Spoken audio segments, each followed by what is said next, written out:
Fall underway, homeowners everywhere are prepping for cooler temperatures, wet weather, and falling leaves. So it's the perfect time to tackle some home maintenance projects to set yourself up for success.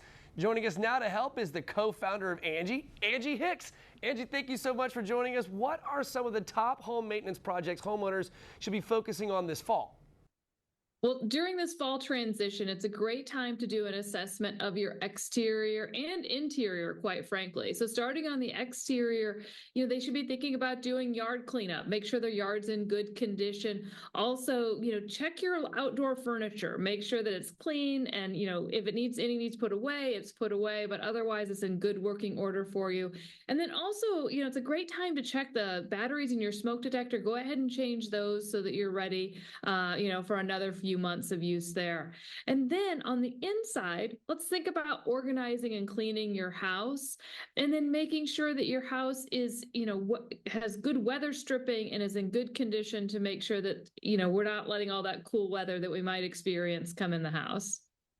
Excellent. Okay, so what about some commonly overlooked tasks that people might forget about? What about that? Well, some super important tasks that we want to make sure that we're doing, but a lot of times they don't get done. The first one is inspecting your roof. You might be able to walk around and check the condition, a visual check from the ground, and see if you have any issues. And if you do, you need to call in a roofer.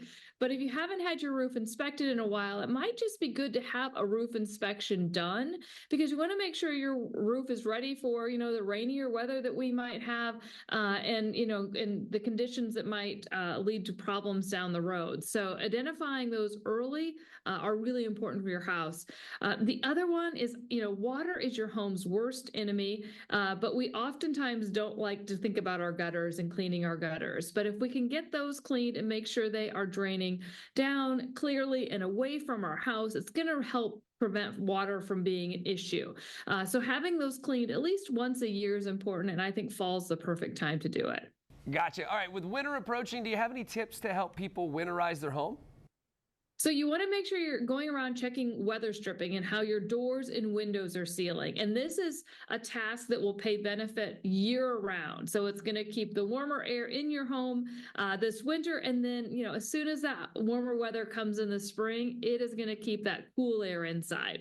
So check the weather stripping. And if you find that you've got leaks, if you can feel air coming through your doors and windows, go ahead and get some weather stripping. It's possible that this is one of those projects that can be a DIY project, which is great.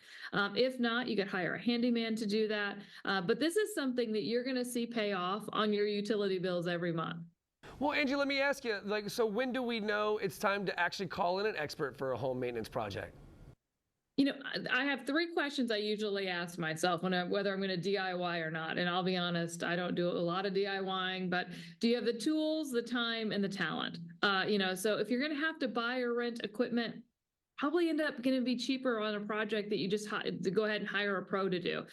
Do you have the time? Is this a project you can do, in a few hours, or is this going to be something that you're going to be dragging out, stringing together multiple weekends? And then do you have the talent? Is this something you've done before, or do you feel comfortable doing? I like to keep things like plumbing, electrical, mechanical things, definitely leave those to the experts. And if you are going to DIY, I always encourage you to start with a small project and go from there so that you can get a win under your belt.